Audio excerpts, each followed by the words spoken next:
Assalamualaikum warahmatullahi wabarakatuh. Pemirsa, menjelang hari jadi Blora ke-276 yang tepatnya akan jatuh pada tanggal 11 Desember 2025 nanti.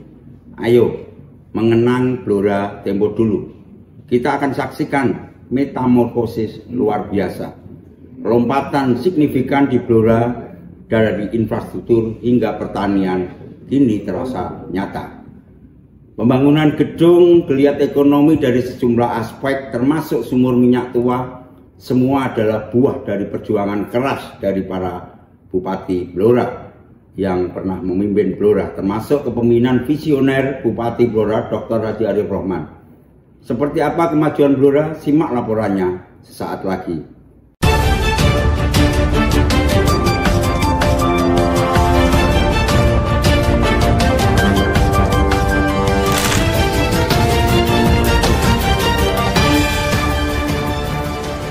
Pemirsa, saat aroma sejarah kuno berpadu dengan gemuruh kemajuan, tibalah kita di ambang peringatan Hari Jadi Blora yang ke-276.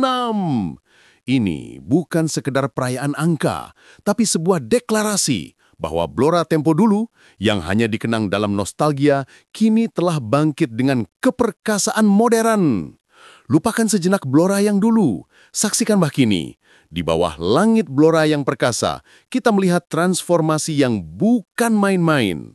Kemajuan ini tak datang dari bisikan angin atau turun dari langit, melainkan hasil dari perjuangan berdarah dan tekad baja. Mesin infrastruktur menggeliat, meski gedung-gedung pemerintahan dan perbankan tak menjulang setinggi pencakan langit metropolitan, kehadirannya adalah simbol modernisasi tak terbendung. Blora kini siap menyambut masa depan dengan wajah baru yang lebih gagah. Lumbung pangan berkilau, sektor pertanian Blora tak lagi sekedar ladang, melainkan benteng ketahanan pangan yang terus memberi kehidupan.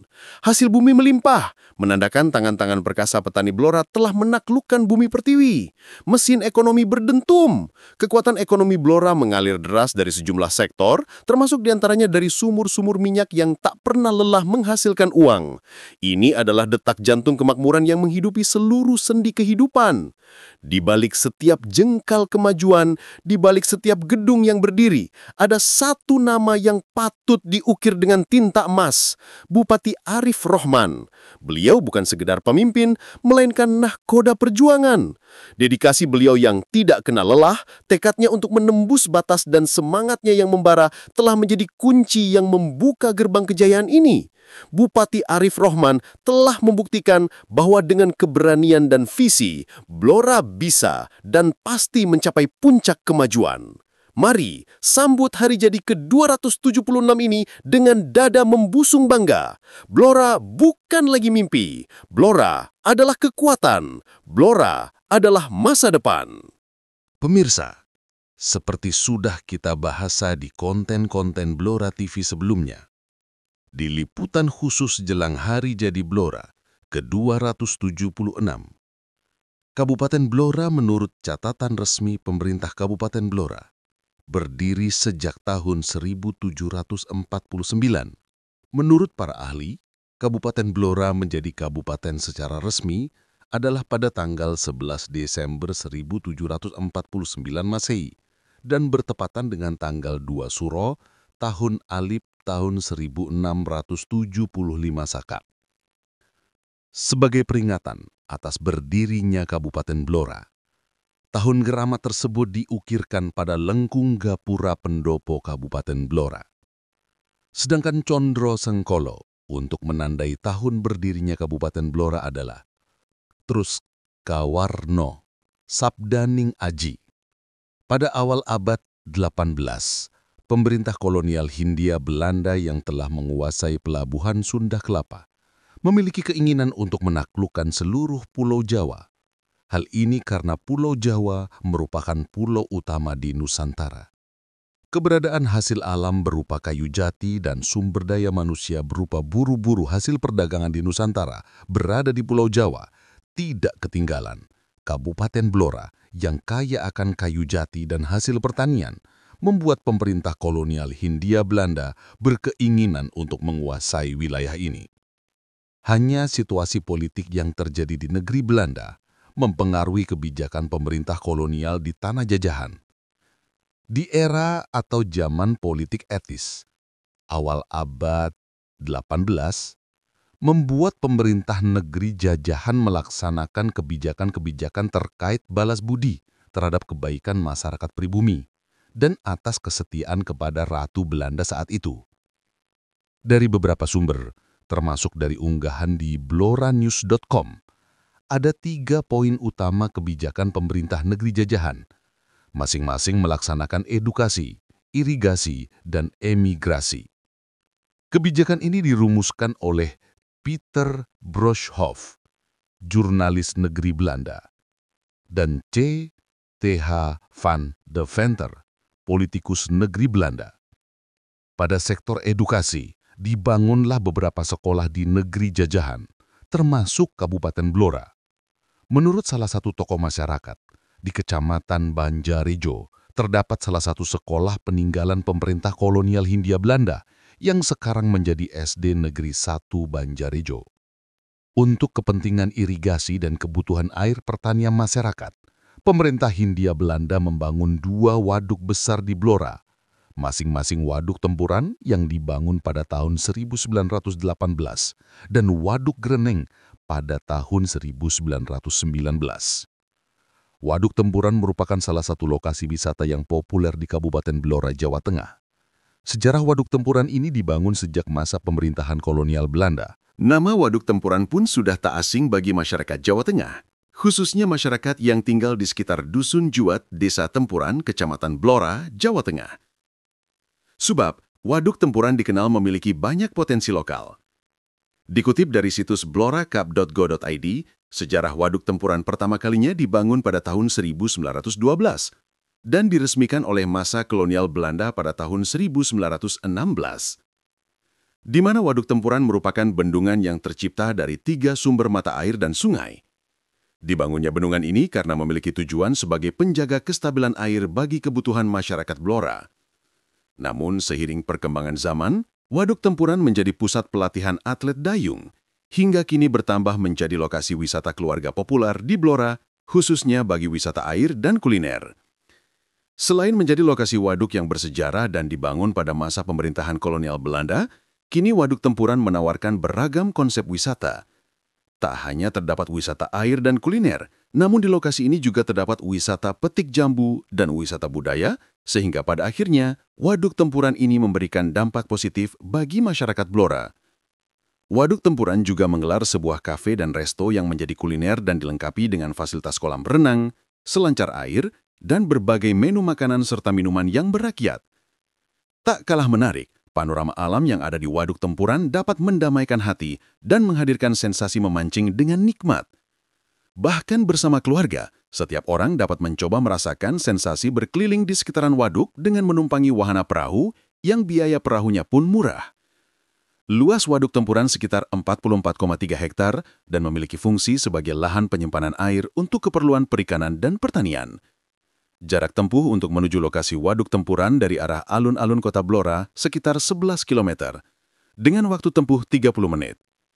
Di tengah musim kemarau panjang, persawahan di sekitar Bendungan Greneng, Kecamatan Tunjungan, Kabupaten Blora, Jawa Tengah, tetap menghijau. Padahal Kabupaten Blora merupakan salah satu daerah krisis air di Jawa Tengah. Suburnya tanaman padi maupun palawija di area persawahan Kecamatan Tunjungan karena para petani di wilayah tersebut memanfaatkan air dari Bendungan Greneng sebagai irigasi pertanian. Bendungan Greneng memiliki luas 64 hektar, mampu menampung air hingga 1,7 juta kubik air. Air dari bendungan ini mencukupi kebutuhan air sekitar 250 hektar persawahan di Kecamatan Tunjungan dan sebagian Kecamatan Banjarejo. Adanya Bendungan Greneng sangat membantu petani di wilayah tersebut untuk mendapatkan pasokan air, bahkan saat musim kemarau panjang, sehingga hasil tanam padi maupun palawija tetap subur dan melimpah. Disebutkan, mayoritas di Desa Tunjungan menjadi petani. Sebanyak 30% petani Desa Tunjungan menerima irigasi air dari bendungan. Hal ini tentunya berdampak pada kesejahteraan para petani karena tetap bisa memaksimalkan hasil panen. Bendungan Greneng ini harapan satu-satunya bagi petani manakala musim kemarau seperti ini hujan tidak turun, sehingga mereka bercocok tanam padi, palawija, jagung, dan lain-lain, semuanya mengandalkan air dari Waduk Greneng. Diketahui bendungan Greneng dibangun pada tahun 1919 oleh pemerintah Belanda, dan sejak saat itu bendungan ini digunakan untuk irigasi pertanian. Air di bendungan ini berasal dari air hujan dan air dari hutan. Diharapkan ketersediaan air di bendungan Greneng bisa semakin bertambah sehingga dapat memperluas daerah irigasi pertanian. Selain sebagai irigasi pertanian, bendungan Greneng juga dijadikan sebagai pembesaran ikan air tawar dan objek wisata alam. Pemirsa, khususnya yang ada di Blora Kota, lokasinya dekat lapangan golf, berdiri megah menjulang langit adalah Gudang Banyu, milik PDAM Blora. Dulunya, di dekat Gudang Banyu yang saat ini menjulang tinggi, sudah ada cikal bakalnya Gudang Banyu, hanya tidak semegah seperti sekarang ini. Waktu itu, di era pemerintahan Belanda, untuk memenuhi kebutuhan rumah tangga di Kota Blora dibangun sebuah sentra penampungan air bersih. Oleh masyarakat pribumi, bangunan ini dinamakan Gudang Banyu. Saat ini, masyarakat Blora masih dapat menyaksikan kemegahan bangunan Gudang Banyu di Kelurahan Tegal Gunung, Kecamatan Blora Kota. Menurut berbagai sumber, disebutkan untuk memenuhi kebutuhan air rumah tangga di Kota Blora, dibangun sebuah sentra penampungan air bersih. Oleh masyarakat pribumi, bangunan ini dinamakan Gudang Banyu. Penampung air dengan kapasitas 400 meter kubik ini terletak di Kelurahan Tegal Gunung, Kecamatan Blora. Dibangun pada masa kolonial Belanda sebagai tempat untuk penampungan air yang berfungsi sebagai penyedia kebutuhan air minum di Kota Blora. Sumber mata air diperoleh dari sumber mata air Kajar. Cara kerjanya alami menggunakan gaya gravitasi bumi dalam mengalirkan air dari sumber mata air sampai penampungan air, Gudang Banyu. Satu lagi, di Kecamatan Sambong, Kabupaten Blora, terdapat peninggalan pemerintah Hindia Belanda berupa jembatan kereta api yang dapat naik turun. Oleh masyarakat Kecamatan Sambong, jembatan kereta api ini dinamakan Bruk Brosot. Saat ini pengelolaan Bruk Brosot dilakukan oleh Perhutani KPH Cepu.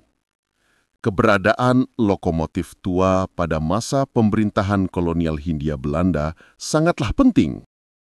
Selain mengangkut para pekerja kehutanan pada masa itu, juga untuk mengangkut kayu-kayu jati terbaik Blora. Stasiun awal untuk lokomotif tua ini berada di Desa Ngelo, Kecamatan Cepu. Tepetik kabar di wilayah Kecamatan Cepu, sebenarnya masih banyak bangunan peninggalan pemerintahan kolonial Belanda.